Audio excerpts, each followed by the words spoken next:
A Connecticut Yankee in King Arthur's Court by Mark Twain. Preface. Meh.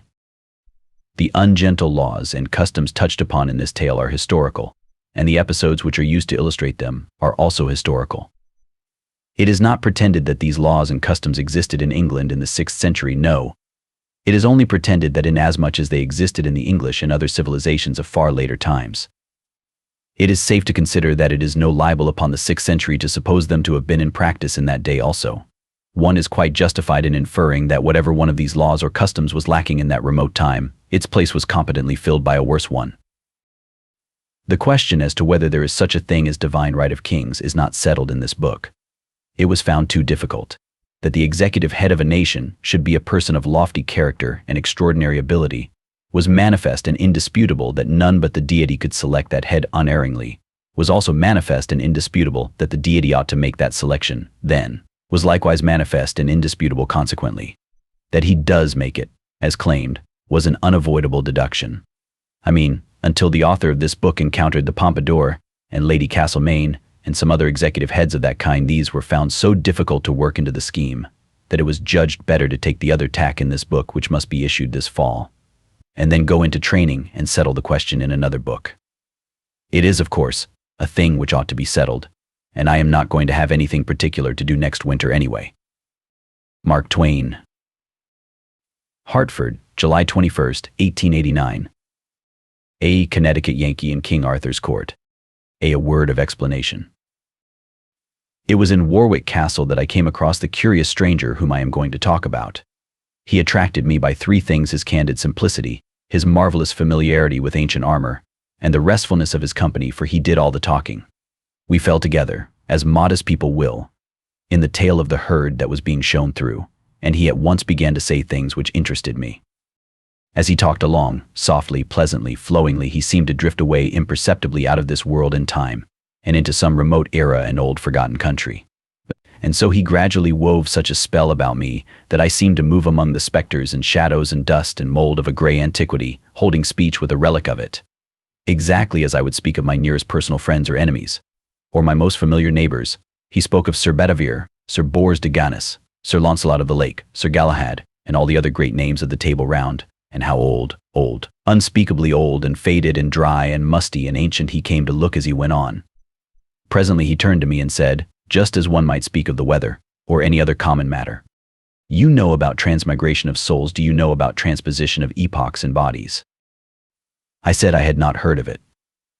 He was so little interested, just as when people speak of the weather, that he did not notice whether I made him any answer or not. There was half a moment of silence, immediately interrupted by the droning voice of the salaried cicerone. Ancient hauberk.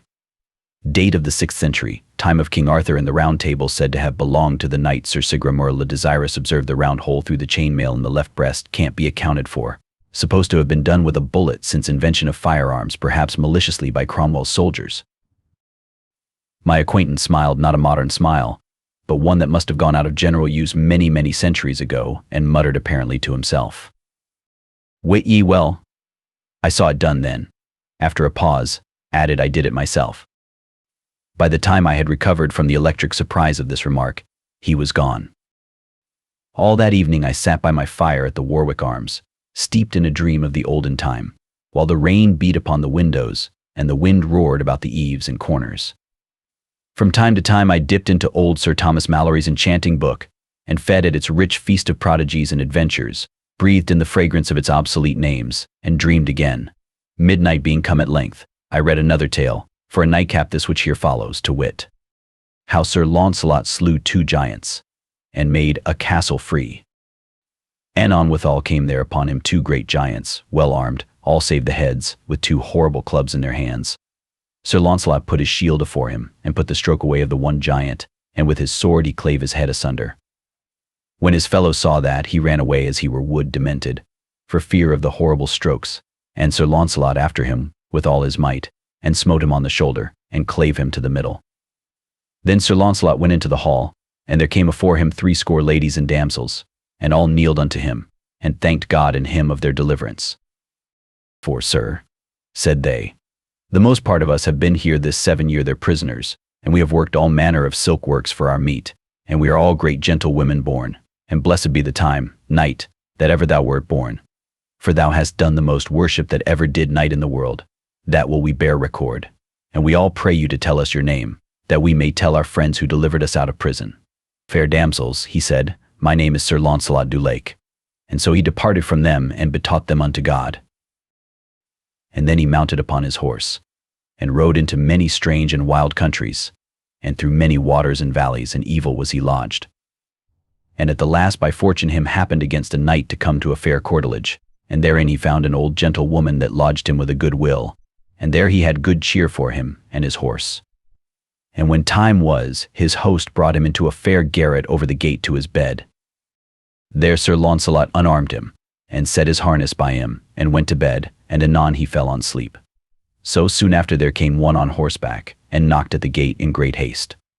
And when Sir Launcelot heard this, he rose up, and looked out at the window, and saw by the moonlight 3 knights come riding after that one man, and all 3 lashed on him at once with swords, and that one knight turned on them knightly again, and defended him. Truly, said Sir Launcelot, yonder one knight shall I help, for it were shame for me to see 3 knights on one, and if he be slain I am partner of his death. And therewith he took his harness, and went out at a window by a sheet down to the 4 knights, and then Sir Launcelot said on high, Turn you knights unto me, and leave your fighting with that knight. And then they all 3 left Sir Kay, and turned unto Sir Launcelot. And there began great battle, for they alight all 3, and strake many strokes at Sir Launcelot, and assailed him on every side. Then Sir Kay dressed him for to have holpen Sir Launcelot. Nay, sir, said he, I will none of your help, therefore as ye will have my help let me alone with them. Sir Kay for the pleasure of the knight suffered him for to do his will, and so stood aside. And then anon within 6 strokes Sir Launcelot had stricken them to the earth. And then they all 3 cried, Sir Knight, we yield us unto you as man of might matchless. As to that, said Sir Launcelot, I will not take your yielding unto me, but so that ye yield you unto Sir Kay the Seneschal, on that covenant I will save your lives and else not. Fair knight, said they, that were we loath to do, for as for Sir Kay we chased him hither, and had overcome him had ye not been therefore to yield us unto him it were no reason. Well, as to that, said Sir Launcelot, advise you well, for ye may choose whether ye will die or live, for an ye be yielden, it shall be unto Sir Kay. Fair knight, then they said, in saving our lives we will do as thou commandest us. Then shall ye, said Sir Launcelot, on Whitsunday next coming go unto the court of King Arthur, and there shall ye yield you unto Queen Guinevere, and put you all 3 in her grace and mercy, and say that Sir Kay sent you thither to be her prisoners. On the morn Sir Launcelot arose early, and left Sir Kay sleeping, and Sir Launcelot took Sir Kay's armor and his shield and armed him, and so he went to the stable and took his horse, and took his leave of his host, and so he departed. Then soon after arose Sir Kay and missed Sir Launcelot, and then he espied that he had his armor and his horse. Now by my faith I know well that he will grieve some of the court of King Arthur, for on him knights will be bold, and deem that it is I, and that will beguile them, and because of his armor and shield I am sure I shall ride in peace. And then soon after departed Sir Kay, and thanked his host. As I laid the book down there was a knock at the door, and my stranger came in. I gave him a pipe and a chair, and made him welcome. I also comforted him with a hot Scotch whiskey, gave him another one, then still another, hoping always for his story. After a 4th persuader he drifted into it himself, in a quite simple and natural way. The stranger's history. I am an American. I was born and reared in Hartford, in the state of Connecticut anyway, just over the river, in the country. So I am a Yankee of the Yankees in practical, yes, and nearly barren of sentiment, I suppose, or poetry, in other words. My father was a blacksmith, my uncle was a horse doctor, and I was both, along at first. Then I went over to the great arms factory, and learned my real trade, learned all there was to it, learned to make everything: guns, revolvers, cannon, boilers, engines, all sorts of labor-saving machinery. Why, I could make anything a body wanted, anything in the world. It didn't make any difference what, and if there wasn't any quick newfangled way to make a thing, I could invent one and do it as easy as rolling off a log. I became head superintendent, had a couple of 1,000 men under me. Well, a man like that is a man that is full of fight, that goes without saying. With a couple of 1,000 rough men under one has plenty of that sort of amusement. I had, anyway. At last I met my match, and I got my dose. It was during a misunderstanding conducted with crowbars with a fellow we used to call Hercules. He laid me out with a crusher alongside the head that made everything crack, and seemed to spring every joint in my skull, and made it overlap its neighbor. Then the world went out in darkness, and I didn't feel anything more, and didn't know anything at all, at least for a while. When I came to again, I was sitting under an oak tree, on the grass, with a whole beautiful and broad country landscape all to myself nearly. Not entirely, for there was a fellow on a horse, looking down at me, a fellow fresh out of a picture book. He was in old-time iron armor from head to heel, with a helmet on his head the shape of a nail keg with slits in it, and he had a shield, and a sword, and a prodigious spear, and his horse had armor on, too, and a steel horn projecting from his forehead, and gorgeous red and green silk trappings that hung down all around him like a bedquilt, nearly to the ground. "Fair sir, will ye just," said this fellow. "Will I which? Will ye try a passage of arms for land or lady or for?" "What are you giving me?" I said. "Get along back to your circus, or I'll report you." Now what does this man do but fall back a couple of 100 yards, and then come rushing at me as hard as he could tear, with his nail keg bent down nearly to his horse's neck, and his long spear pointed straight ahead. I saw he meant business. So I was up the tree when he arrived. He allowed that I was his property, the captive of his spear. There was argument on his side and the bulk of the advantage, so I judged it best to humor him. We fixed up an agreement whereby I was to go with him, and he was not to hurt me. I came down, and we started away, I walking by the side of his horse. We marched comfortably along, through glades and over brooks which I could not remember to have seen before, which puzzled me and made me wonder, and yet we did not come to any circus or sign of a circus. So I gave up the idea of a circus, and concluded he was from an asylum. But we never came to an asylum, so I was up a stump, as you may say. I asked him how far we were from Hartford. He said he had never heard of the place, which I took to be a lie, but allowed it to go at that. At the end of an hour we saw a far-away town sleeping in a valley by a winding river, and beyond it on a hill, a vast gray fortress, with towers and turrets, the first I had ever seen out of a picture. "Bridgeport," said I, pointing. "Camelot," said he. My stranger had been showing signs of sleepiness. He caught himself nodding, now, and smiled one of those pathetic, obsolete smiles of his, and said, "I find I can't go on, but come with me. I've got it all written out, and you can read it if you like." In his chamber, he said first. I kept a journal, then by and by, after years, I took the journal and turned it into a book. How long ago that was. He handed me his manuscript, and pointed out the place where I should begin. "Begin here. I've already told you what goes before." He was steeped in drowsiness by this time. As I went out at his door, I heard him murmur sleepily, "Give you good den, fair sir." I sat down by my fire and examined my treasure. The first part of it, the great bulk of it, was parchment, and yellow with age.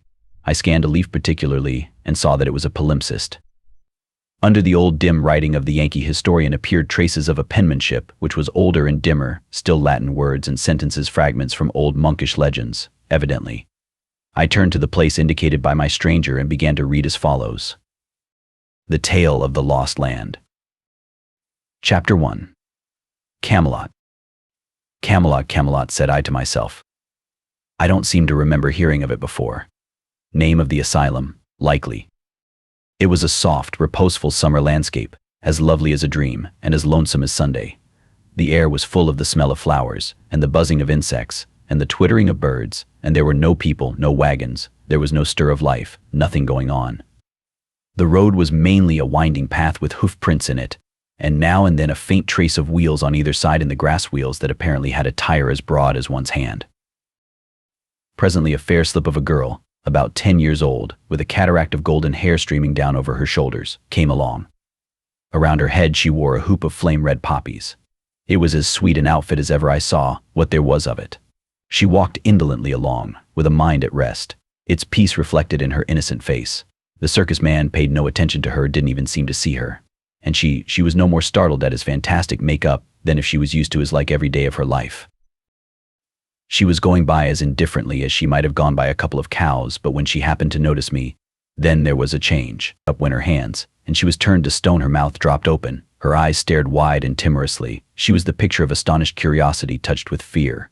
And there she stood gazing, in a sort of stupefied fascination, till we turned a corner of the wood and were lost to her view.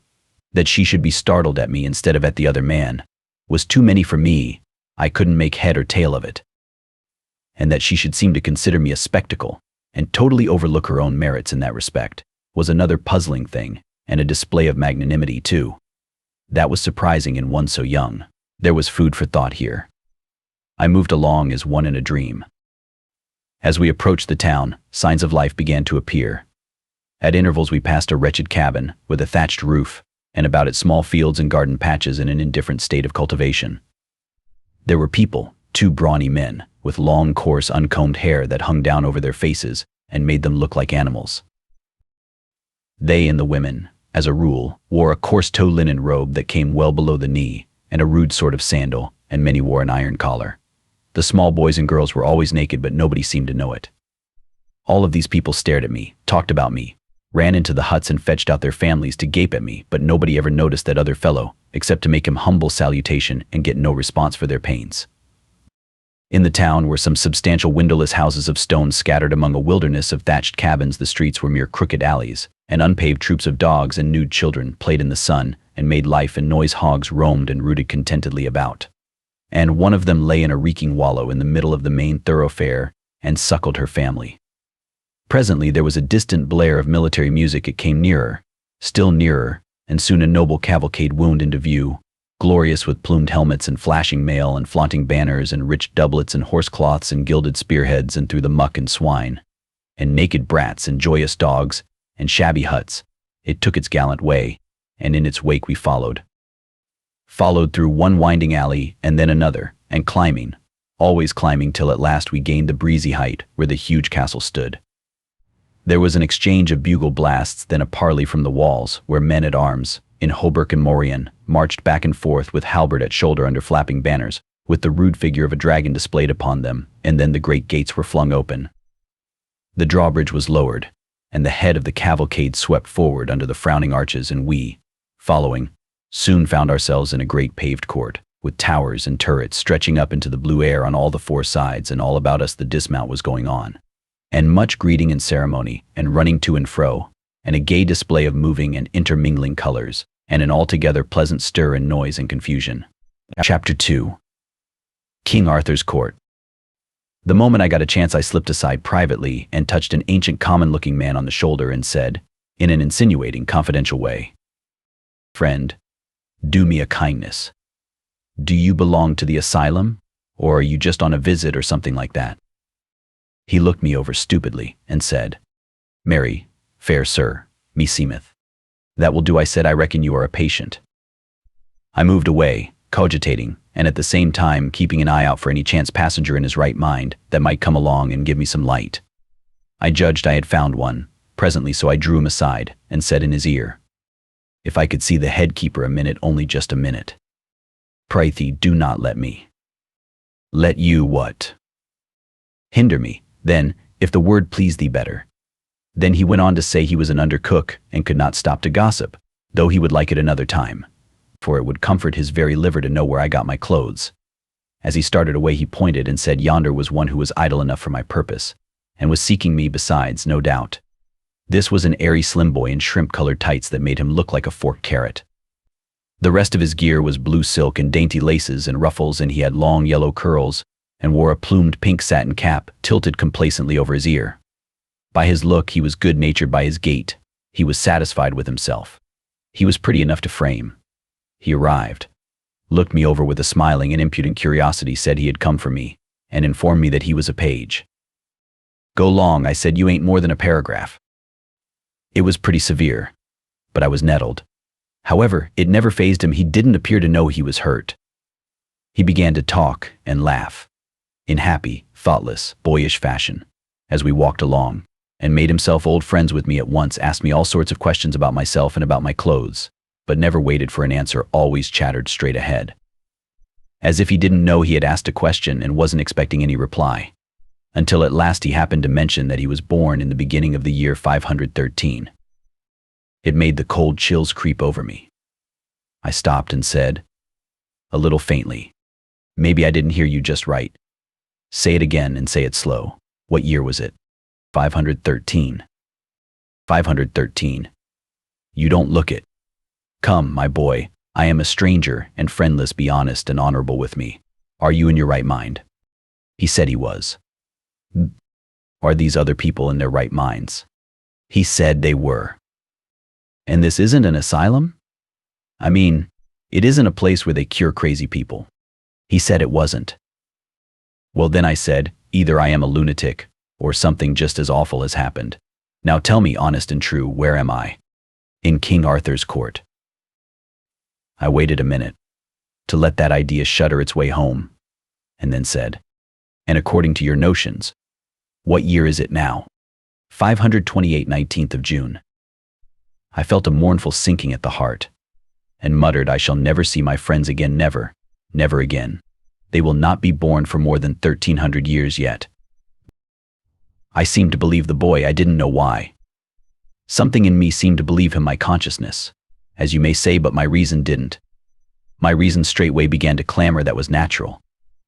I didn't know how to go about satisfying it, because I knew that the testimony of men wouldn't serve. My reason would say they were lunatics, and throw out their evidence.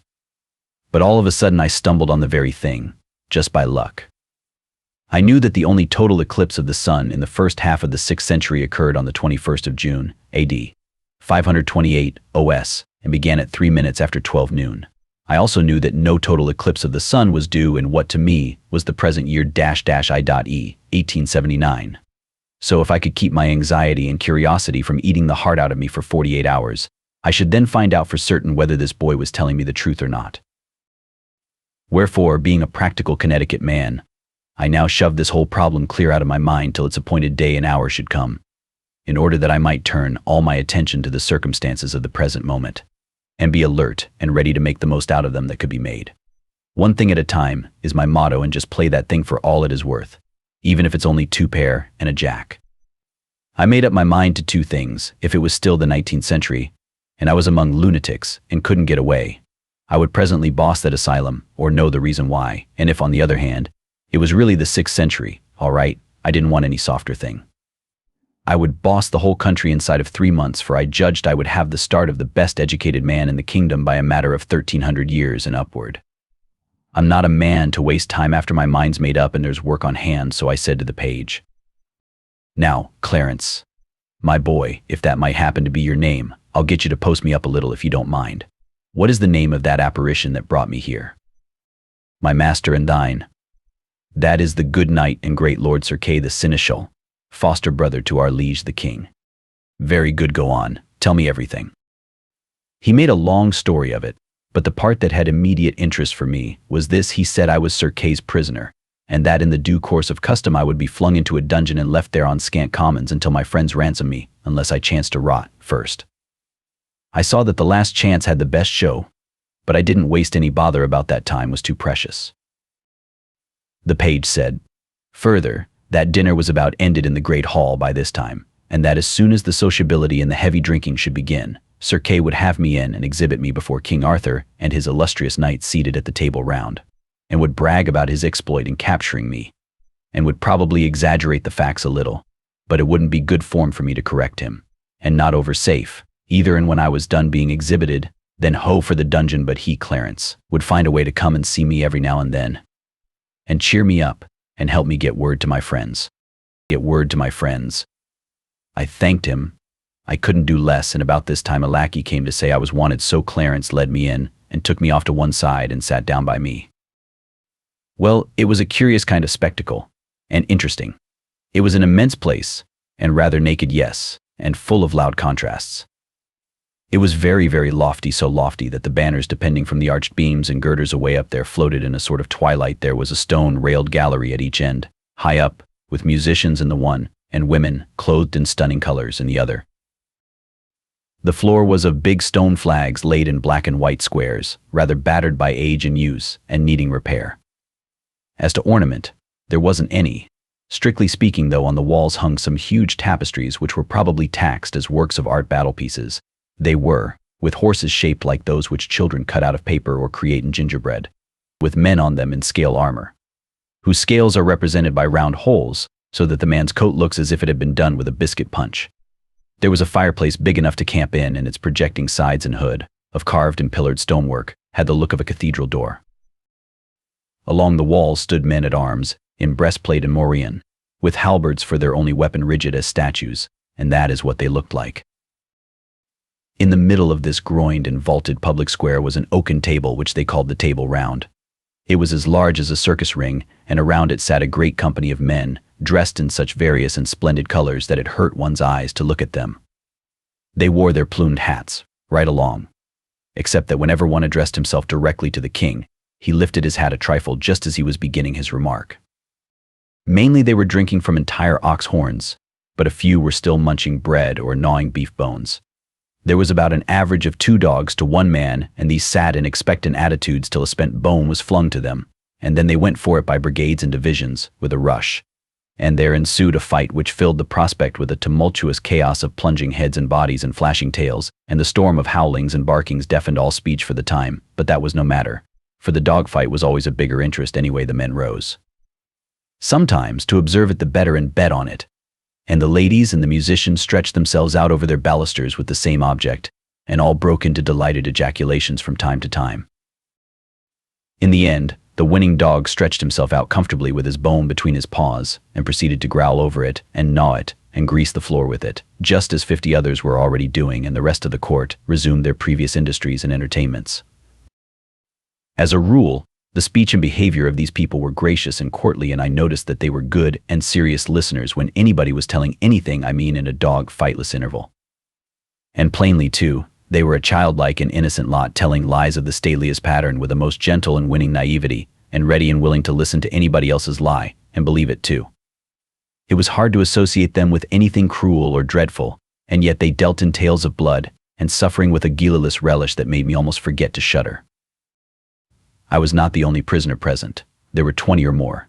Poor devils, many of them were maimed, hacked, carved, in a frightful way, and their hair, their faces, their clothing, were caked with black and stiffened drenchings of blood. They were suffering sharp physical pain, of course, and weariness, and hunger and thirst, no doubt, and at least none had given them the comfort of a wash, or even the poor charity of a lotion for their wounds, yet you never heard them utter a moan or a groan, or saw them show any sign of restlessness, or any disposition to complain. The thought was forced upon me, the rascals, they have served other people so in their day, it being their own turn. Now, they were not expecting any better treatment than this, so their philosophical bearing is not an outcome of mental training, intellectual fortitude, reasoning. It is mere animal training. They are white Indians. Chapter 3. Knights of the Table Round.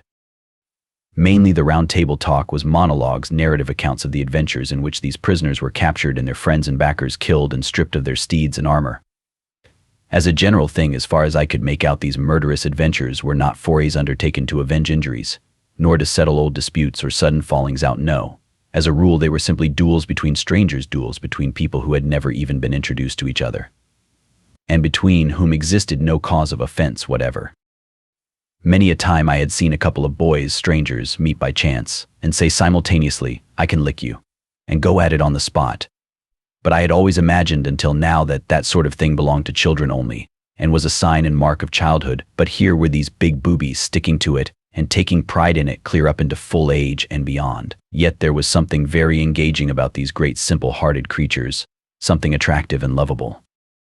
There did not seem to be brains enough in the entire nursery, so to speak, to bait a fishhook with, but you didn't seem to mind that, after a little, because you soon saw that brains were not needed in a society like that, and indeed would have marred it, hindered it, spoiled its symmetry, perhaps rendered its existence impossible.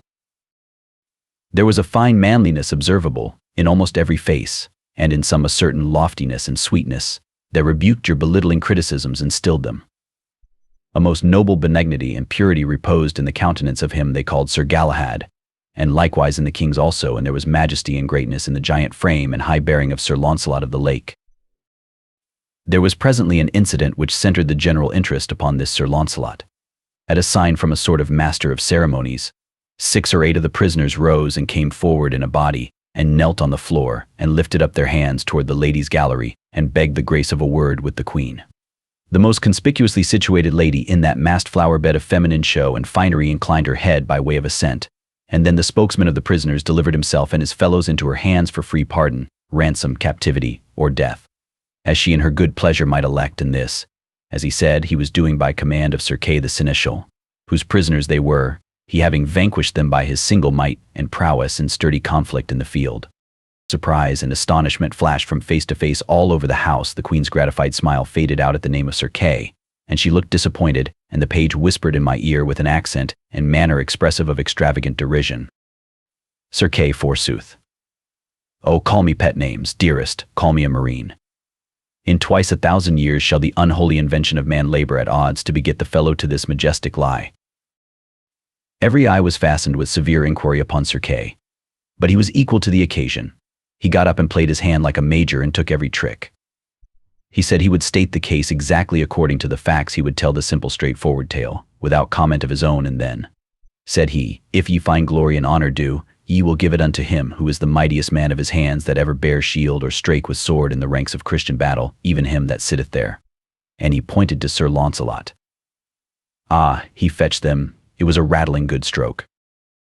Then he went on and told how Sir Launcelot, seeking adventures, some brief time gone by, killed 7 giants at one sweep of his sword, and set 142 captive maidens free, and then went further, still seeking adventures, and found him Sir Kay fighting a desperate fight against 9 foreign knights, and straightway took the battle solely into his own hands, and conquered the 9, and that night Sir Launcelot rose quietly, and dressed him in Sir Kay's armor, and took Sir Kay's horse and gat him away into distant lands, and vanquished 16 knights in one pitched battle and 34 in another.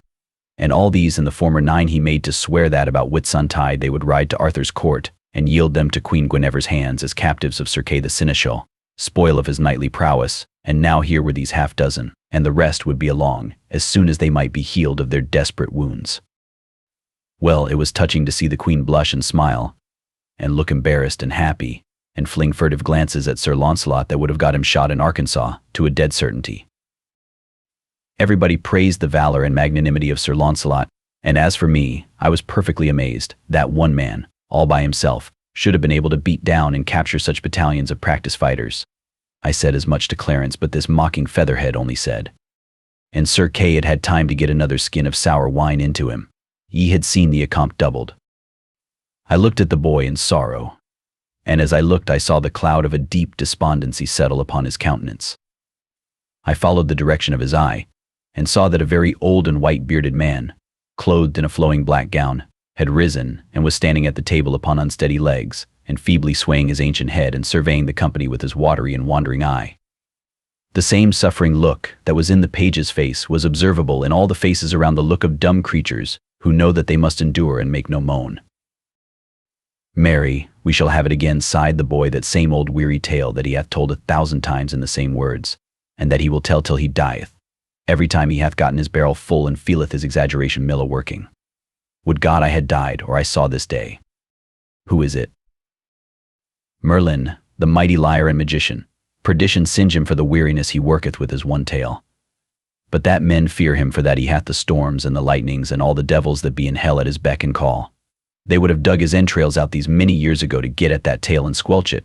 He telleth it always in the third person, making believe he is too modest to glorify himself. Maledictions light upon him, misfortune be his dole. Good friend, prithee call me for evensong. The boy nestled himself upon my shoulder and pretended to go to sleep. The old man began his tale, and presently the lad was asleep in reality. So also were the dogs, and the court, the lackeys, and the files of men at arms. The droning voice droned on, a soft snoring arose on all sides and supported it like a deep and subdued accompaniment of wind instruments. Some heads were bowed upon folded arms, some lay back with open mouths that issued unconscious music. The flies buzzed and bit. Unmolested, the rats swarmed softly out from 100 holes, and pattered about, and made themselves at home everywhere. And one of them sat up like a squirrel on the king's head, and held a bit of cheese in its hands and nibbled it, and dribbled the crumbs in the king's face with naive and impudent irreverence. It was a tranquil scene, and restful to the weary eye and the jaded spirit. This was the old man's tale, he said. Right, so the king and Merlin departed, and went until an hermit that was a good man, and a great leech. So the hermit searched all his wounds and gave him good salve. So the king was there 3 days, and then were his wounds well amended, that he might ride and go, and so departed. And as they rode, Arthur said, I have no sword, no force. Footnote from MT, no matter, said Merlin, hereby is a sword that shall be yours, and I may. So they rode till they came to a lake, the which was a fair water and broad. And in the midst of the lake Arthur was ware of an arm clothed in white samite, that held a fair sword in that hand. Lo, said Merlin, "yonder is that sword that I spake of." With that they saw a damsel going upon the lake. "What damsel is that?" said Arthur. "That is the Lady of the Lake," said Merlin, "and within that lake is a rock. And therein is as fair a place as any on earth, and richly beseen, and this damsel will come to you anon, and then speak ye fair to her that she will give you that sword." Anon withal came the damsel unto Arthur and saluted him. And he, her again. "Damsel," said Arthur, "what sword is that? That yonder the arm holdeth above the water. I would it were mine, for I have no sword." "Sir Arthur King," said the damsel, "that sword is mine, and if ye will give me a gift when I ask it you, ye shall have it." "By my faith," said Arthur, "I will give you what gift ye will ask." "Well," said the damsel, "go ye into yonder barge and row yourself to the sword, and take it and the scabbard with you, and I will ask my gift when I see my time." So Sir Arthur and Merlin alight, and tied their horses to 2 trees, and so they went into the ship, and when they came to the sword that the hand held, Sir Arthur took it up by the handles, and took it with him. And the arm and the hand went under the water, and so they came unto the land and rode forth. And then Sir Arthur saw a rich pavilion. "What signifieth yonder pavilion?" "It is the knight's pavilion," said Merlin, "that ye fought with last, Sir Pellinore. But he is out, he is not there, he hath ado with a knight of yours. That hight Eglaime, and they have fought together. But at the last Eglaime fled, and else he had been dead, and he hath chased him even to Carlion. And we shall meet with him anon in the highway." "That is well said," said Arthur. "Now have I a sword. Now will I wage battle with him, and be avenged on him." "Sir, ye shall not so," said Merlin, "for the knight is weary of fighting and chasing, so that ye shall have no worship to have ado with him also. He will not lightly be matched of one knight living, and therefore it is my counsel, let him pass, for he shall do you good service in short time, and his sons after his days. Also ye shall see that day in short space ye shall be right glad to give him your sister to wed." "When I see him I will do as ye advise me," said Arthur. Then Sir Arthur looked on the sword, and liked it passing well. "Whether liked you better," said Merlin, "the sword or the scabbard?" "Me liketh better the sword," said Arthur. "Ye are more unwise," said Merlin, "for the scabbard is worth 10 of the sword. For while ye have the scabbard upon you ye shall never lose no blood. Be ye never so sore wounded, therefore keep well the scabbard always with you." So they rode into Carlion, and by the way they met with Sir Pellinore, but Merlin had done such a craft that Pellinore saw not Arthur, and he passed by without any words. "I marvel," said Arthur, "that the knight would not speak." "Sir," said Merlin, "he saw you not for, and he had seen you ye had not lightly departed." So they came unto Carlion, whereof his knights were passing glad. And when they heard of his adventures they marveled that he would jeopard his person so alone. But all men of worship said it was merry to be under such a chieftain that would put his person in adventure as other poor knights did. Chapter 4. Sir Dinadan the Humorist. It seemed to me that this quaint lie was most simply and beautifully told, but then I had heard it only once, and that makes a difference. It was pleasant to the others when it was fresh, no doubt. Sir Dinadan the Humorist was the first to awake, and he soon roused the rest with a practical joke of a sufficiently poor quality. He tied some metal mugs to a dog's tail and turned him loose, and he tore around and around the place in a frenzy of fright, with all the other dogs bellowing after him, and battering and crashing against everything that came in their way, and making altogether a chaos of confusion and a most deafening din and turmoil, at which every man and woman of the multitude laughed till the tears flowed, and some fell out of their chairs and wallowed on the floor in ecstasy. It was just like so many children. Sir Dinadan was so proud of his exploit that he could not keep from telling over and over again, to weariness, how the immortal idea happened to occur to him, and as is the way with humorists of his breed, he was still laughing at it after everybody else had got through. He was so set up that he concluded to make a speech, of course a humorous speech. I think I never heard so many old played-out jokes strung together in my life. He was worse than the minstrels, worse than the clown in the circus.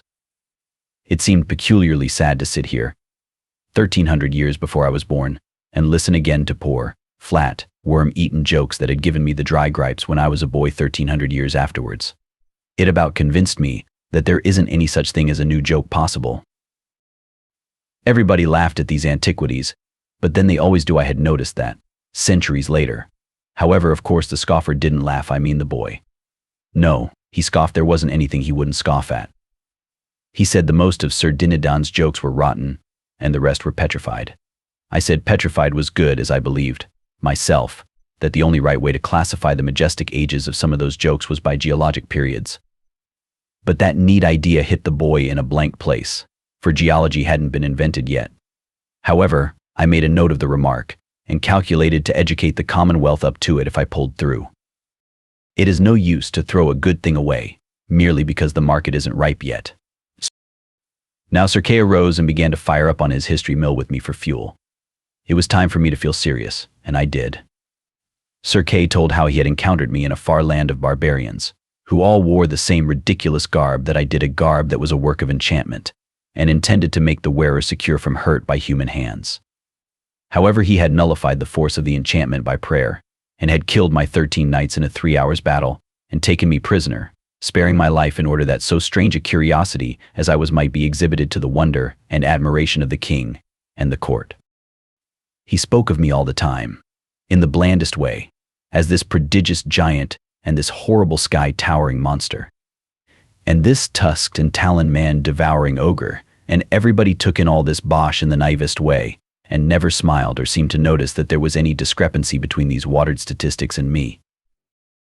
He said that in trying to escape from him, I sprang into the top of a tree 200 cubits high at a single bound, but he dislodged me with a stone the size of a cow, which all to brast the most of my bones, and then swore me to appear at Arthur's court for sentence. He ended by condemning me to die at noon on the 21st, and was so little concerned about it that he stopped to yawn before he named the date. I was in a dismal state by this time indeed. I was hardly enough in my right mind to keep the run of a dispute that sprung up as to how I had better be killed, the possibility of the killing being doubted by some because of the enchantment in my clothes, and yet it was nothing but an ordinary suit of $15 slop shops. Still, I was sane enough to notice this detail, to wit many of the terms used in the most matter-of-fact way by this great assemblage of the first ladies and gentlemen in the land would have made a Comanche blush. Indelicacy is too mild a term to convey the idea. However, I had read Tom Jones and Roderick Random, and other books of that kind, and knew that the highest and first ladies and gentlemen in England had remained little or no cleaner in their talk, and in the morals and conduct which such talk implies, clear up to 100 years ago, in fact clear into our own 19th century, in which century, broadly speaking, the earliest samples of the real lady and real gentleman discoverable in English history or in European history, for that matter, may be said to have made their appearance. Suppose Sir Walter, instead of putting the conversations into the mouths of his characters, had allowed the characters to speak for themselves. We should have had talk from Rebecca and Ivanhoe and the soft Lady Rowena, which would embarrass a tramp in our day. However, to the unconsciously indelicate all things are delicate. King Arthur's people were not aware that they were indecent, and I had presence of mind enough not to mention it. They were so troubled about my enchanted clothes that they were mightily relieved, at last, when old Merlin swept the difficulty away for them with a common-sense hint. He asked them why they were so dull, why didn't it occur to them to strip me. In half a minute I was as naked as a pair of tongs. And dear, to think of it, I was the only embarrassed person there. Everybody discussed me, and did it as unconcernedly as if I had been a cabbage. Queen Guinevere was as naively interested as the rest, and said she had never seen anybody with legs just like mine before. It was the only compliment I got, if it was a compliment. Finally, I was carried off in one direction, and my perilous clothes in another. I was shoved into a dark and narrow cell in a dungeon, with some scant remnants for dinner, some moldy straw for a bed, and no end of rats for company. Chapter 5.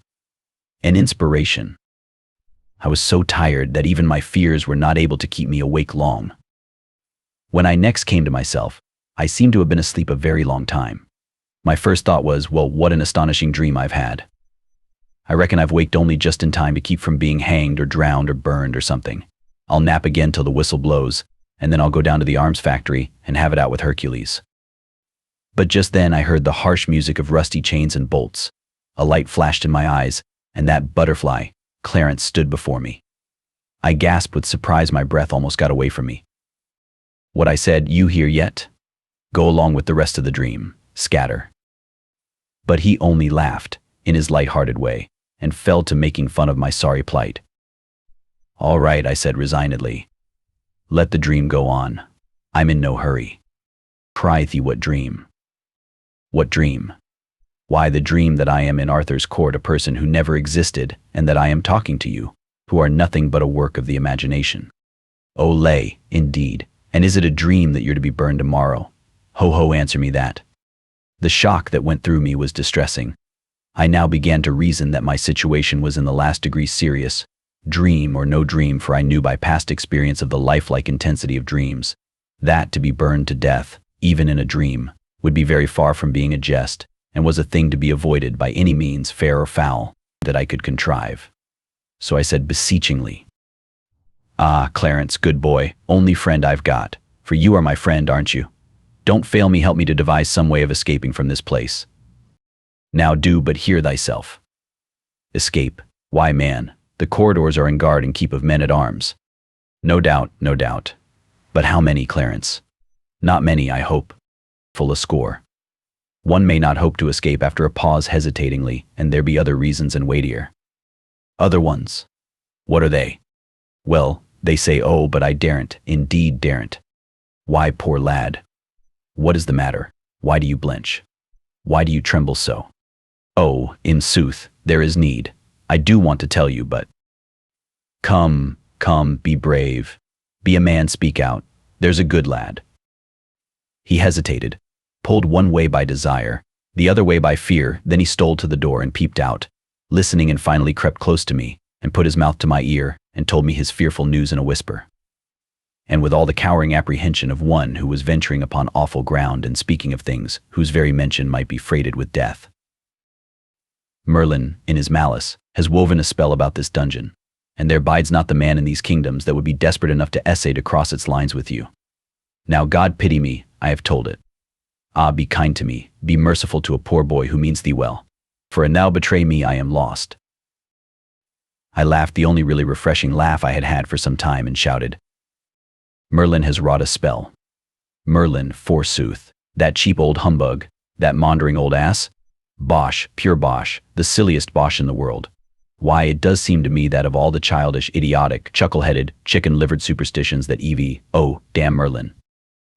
But Clarence had slumped to his knees before I had half finished, and he was like to go out of his mind with fright. Oh, beware.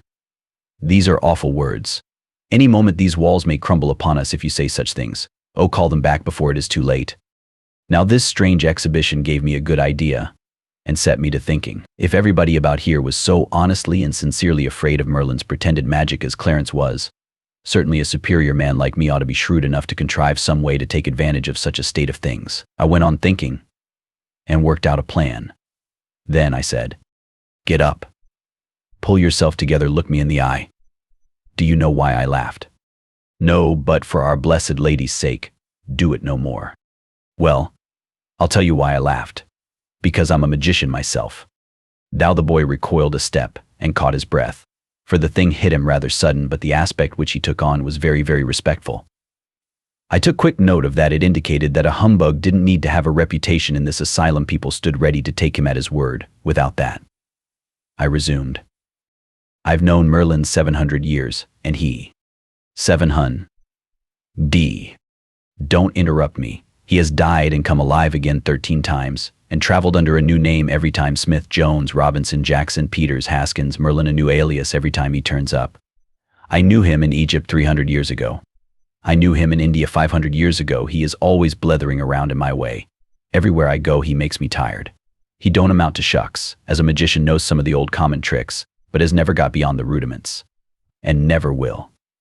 He is well enough for the province's one-night stands and that sort of thing, you know, but dear me, he oughtn't to set up for an expert anyway, not where there's a real artist. And now look here, Clarence, I am going to stand your friend, right along, and in return you must be mine.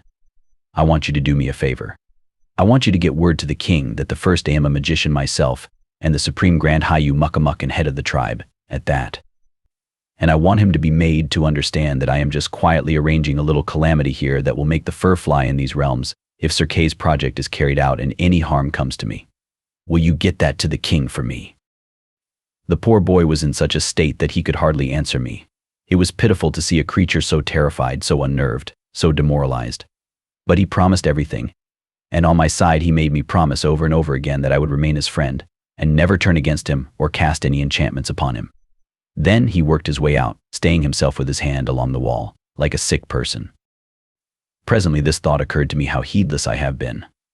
When the boy gets calm, he will wonder why a great magician like me should have begged a boy like him to help me get out of this place. He will put this and that together, and will see that I am a humbug.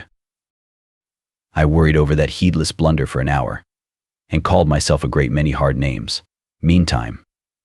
But finally it occurred to me all of a sudden that these animals didn't reason that they never put this, and that together that all their talk showed that they didn't know a discrepancy when they saw it. I was at rest, then. But as soon as one is at rest, in this world, off he goes on something else to worry about. It occurred to me that I had made another blunder. I had sent the boy off to alarm his betters with a threat, I intending to invent a calamity at my leisure. Now the people who are the readiest and eagerest and willingest to swallow miracles are the very ones who are hungriest to see you perform them. Suppose I should be called on for a sample. Suppose I should be asked to name my calamity. Yes, I had made a blunder. I ought to have invented my calamity first. What shall I do? What can I say? To gain a little time I was in trouble again, in the deepest kind of trouble. There's a footstep. They're coming. If I had only just a moment to think.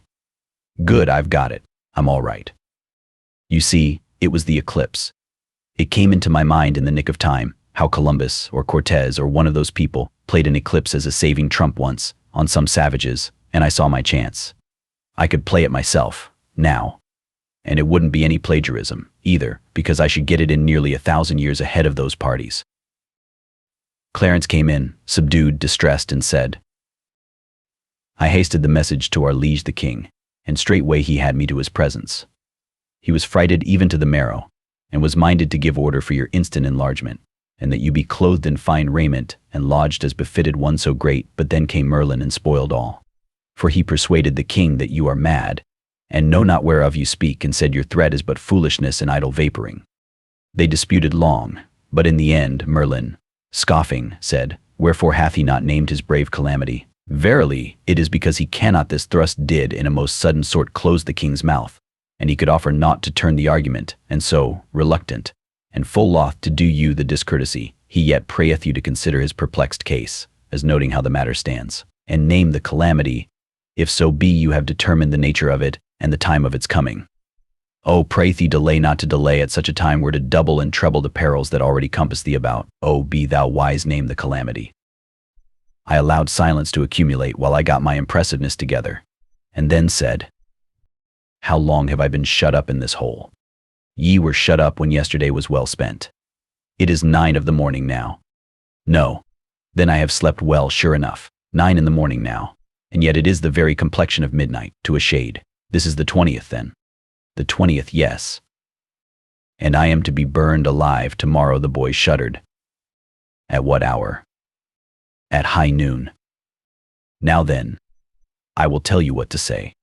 I paused, and stood over that cowering lad a whole minute in awful silence. Then, in a voice deep, measured, charged with doom, I began, and rose by dramatically graded stages to my colossal climax, which I delivered in as sublime and noble a way as ever I did such a thing in my life. Go back and tell the king that at that hour I will smother the whole world in the dead blackness of midnight. I will blot out the sun, and he shall never shine again. The fruits of the earth shall rot for lack of light and warmth, and the peoples of the earth shall famish and die, to the last man. Dan. I had to carry the boy out myself. He sunk into such a collapse. I handed him over to the soldiers, and went back. Chapter 6. The eclipse. In the stillness and the darkness, realization soon began to supplement knowledge. The mere knowledge of a fact is pale, but when you come to realize your fact, it takes on color. It is all the difference between hearing of a man being stabbed to the heart and seeing it done. In the stillness and the darkness, the knowledge that I was in deadly danger took to itself deeper and deeper meaning all the time, as something which was realization crept inch by inch through my veins and turned me cold.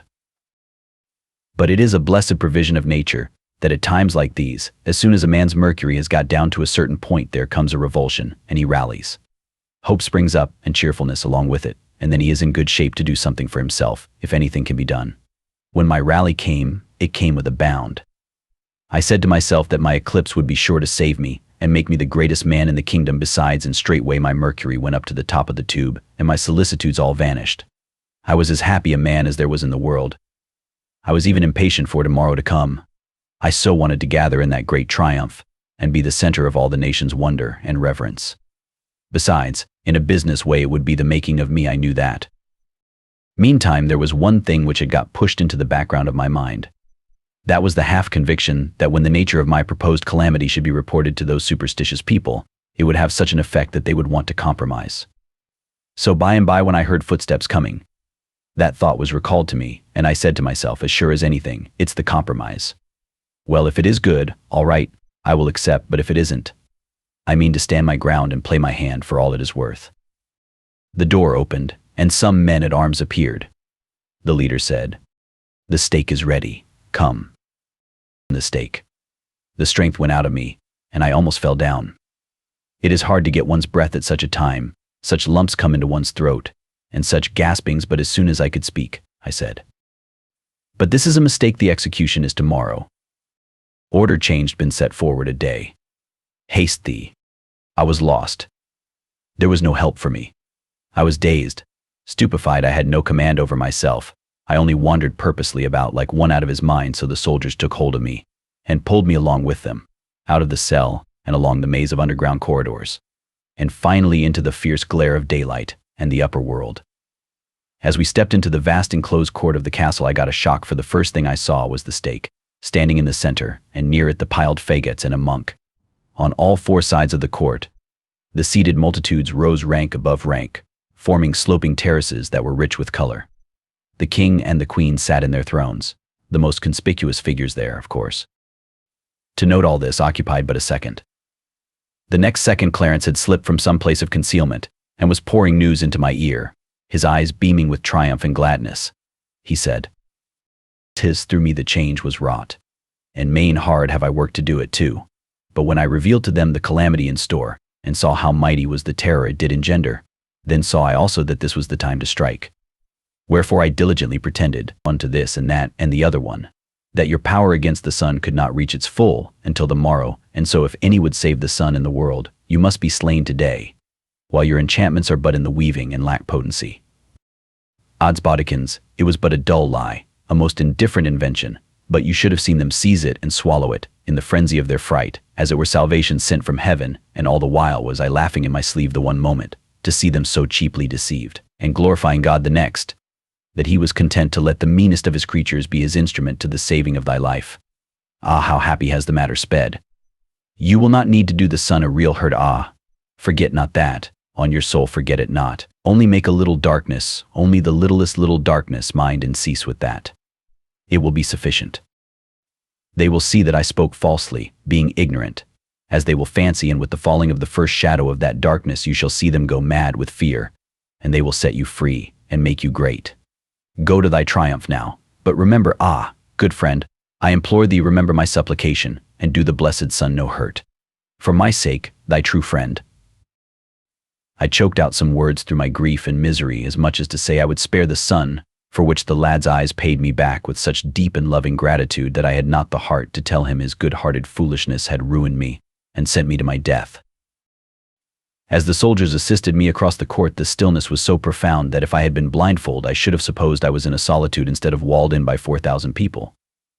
There was not a movement perceptible in those masses of humanity. They were as rigid as stone images, and as pale and dread sat upon every countenance. This hush continued while I was being chained to the stake. It still continued while the faggots were carefully and tediously piled about my ankles, my knees, my thighs, my body.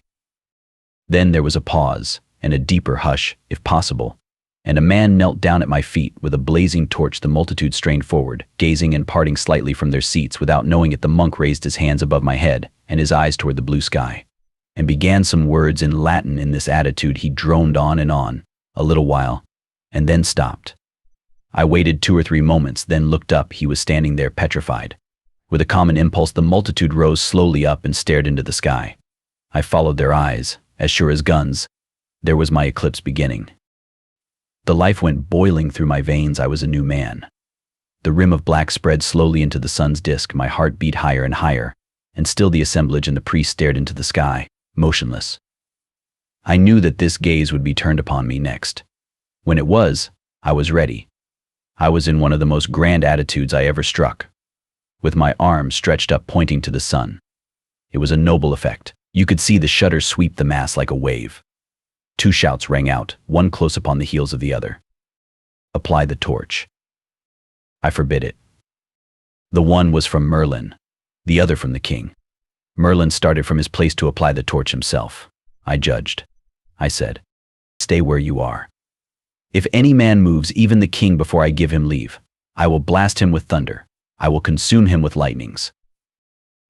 The multitude sank meekly into their seats, and I was just expecting they would. Merlin hesitated a moment or two, and I was on pins and needles during that little while. Then he sat down, and I took a good breath, for I knew I was master of the situation now. The king said, "Damn. Be merciful, fair sir, and essay no further in this perilous matter, lest disaster follow. It was reported to us that your powers could not attain unto their full strength until the morrow, but your majesty thinks the report may have been a lie." It was a lie. That made an immense effect up when appealing hands everywhere, and the king was assailed with a storm of supplications that I might be bought off at any price, and the calamity stayed. The king was eager to comply, he said. He said, "Name any terms, reverend sir, even to the halving of my kingdom, but banish this calamity. Spare the sun." My fortune was made. I would have taken him up in a minute, but I couldn't stop an eclipse. The thing was out of the question. So I asked time to consider. The king said, "How long? How long, good sir? Be merciful, look. It groweth darker moment by moment. Prithee, how long?" "Not long. Half an hour, maybe an hour." There were 1,000 pathetic protests, but I couldn't shorten up any, for I couldn't remember how long a total eclipse lasts. I was in a puzzled condition, anyway, and wanted to think. Something was wrong about that eclipse, and the fact was very unsettling. If this wasn't the one I was after, how was I to tell whether this was the 6th century, or nothing but a dream? Dear me, if I could only prove it was the latter. Here was a glad new hope. If the boy was right about the date, and this was surely the 20th, it wasn't the 6th century. I reached for the monk's sleeve, in considerable excitement, and asked him what day of the month it was. "Hang him," he said it was the 21st. It made me turn cold to hear him. I begged him not to make any mistake about it, but he was sure he knew it was the 21st. So, that feather-headed boy had botched things again. The time of the day was right for the eclipse. I had seen that for myself, in the beginning, by the dial that was nearby. Yes, I was in King Arthur's court, and I might as well make the most out of it I could. The darkness was steadily growing, the people becoming more and more distressed. I now said, "I have reflected, Sir King. For a lesson I will let this darkness proceed, and spread night in the world, but whether I blot out the sun for good, or restore it, shall rest with you. These are the terms, to wit, you shall remain king over all your dominions, and receive all the glories and honors that belong to the kingship, but you shall appoint me your perpetual minister and executive, and give me for my services 1% of such actual increase of revenue over and above its present amount as I may succeed in creating for the state. If I can't live on that, I shan't ask anybody to give me a lift. Is it satisfactory?" There was a prodigious roar of applause, and out of the midst of it the king's voice rose, saying, "Away with his bonds, and set him free, and do him homage high and low, rich and poor, for he is become the king's right hand, is clothed with power and authority, and his seat is upon the highest step of the throne. Now sweep away this creeping night, and bring the light and cheer again, that all the world may bless thee." But I said, "Bit, that a common man should be shamed before the world is nothing but it were dishonor to the king if any that saw his minister naked should not also see him delivered from his shame. If I might ask that my clothes be brought again." "They are not meet," the king broke in. "Fetch raiment of another sort, clothe him like a prince." My idea worked. I wanted to keep things as they were till the eclipse was total, otherwise they would be trying again to get me to dismiss the darkness, and of course I couldn't do it. Sending for the clothes gained some delay, but not enough. So I had to make another excuse. I said it would be but natural if the king should change his mind and repent to some extent of what he had done under excitement, therefore I would let the darkness grow a while, and if at the end of a reasonable time the king had kept his mind the same, the darkness should be dismissed. Neither the king nor anybody else was satisfied with that arrangement, but I had to stick to my point. It grew darker and darker and blacker, while I struggled with those awkward 6th century clothes. It got to be pitch dark, at last, and the multitude groaned with horror to feel the cold, uncanny night breezes fan through the place and see the stars come out and twinkle in the sky. At last the eclipse was total, and I was very glad of it, but everybody else was in misery, which was quite natural.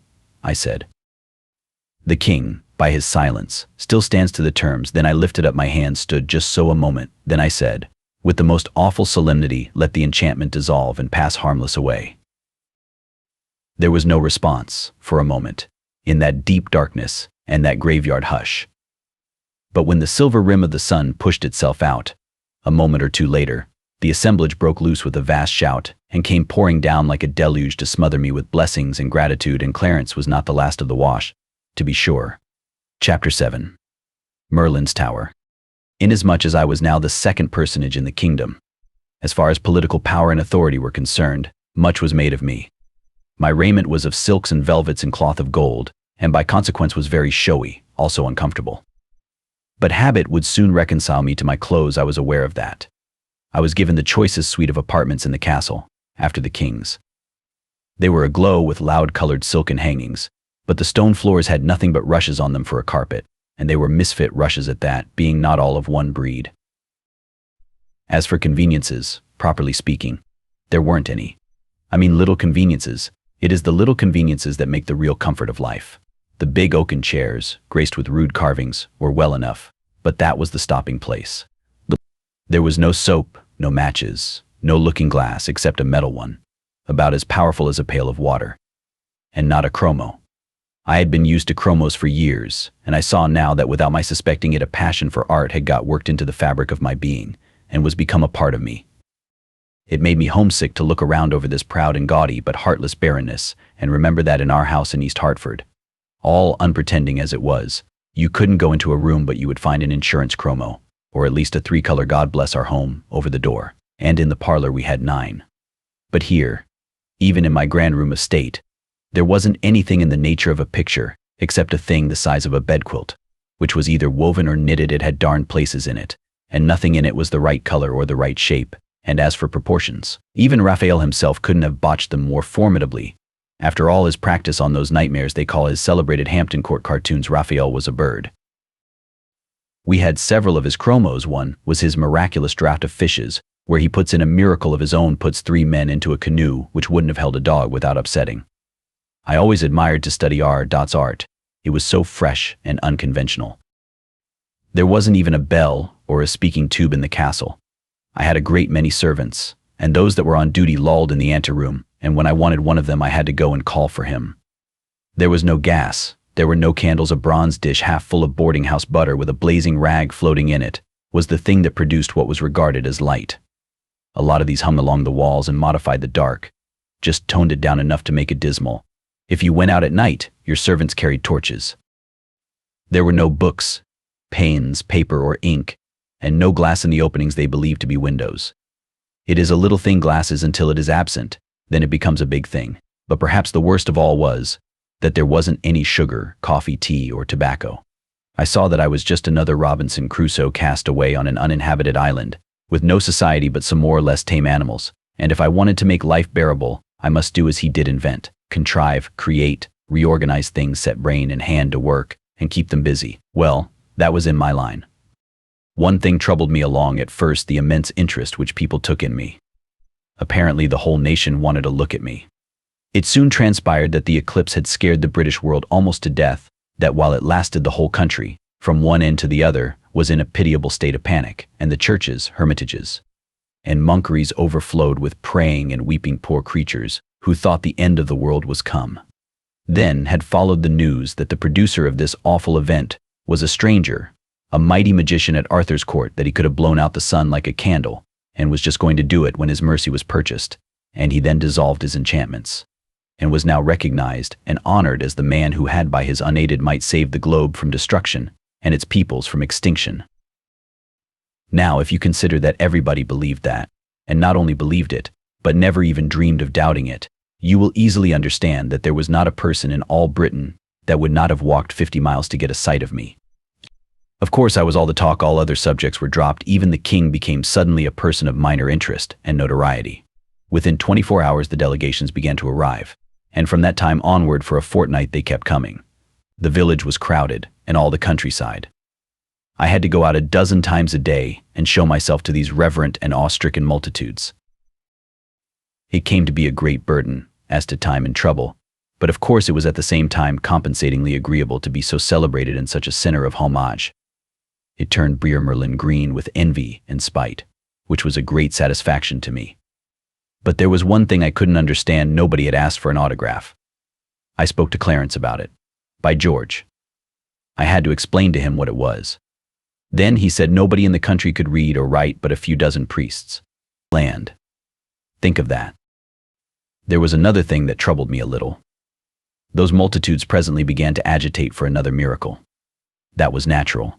To be able to carry back to their far homes the boast that they had seen the man who could command the sun, riding in the heavens, and be obeyed, would make them great in the eyes of their neighbors, and envied by them all, but to be able to also say they had seen him work a miracle themselves, why? People would come a distance to see them. The pressure got to be pretty strong. There was going to be an eclipse of the moon, and I knew the date and hour, but it was too far away. 2 years.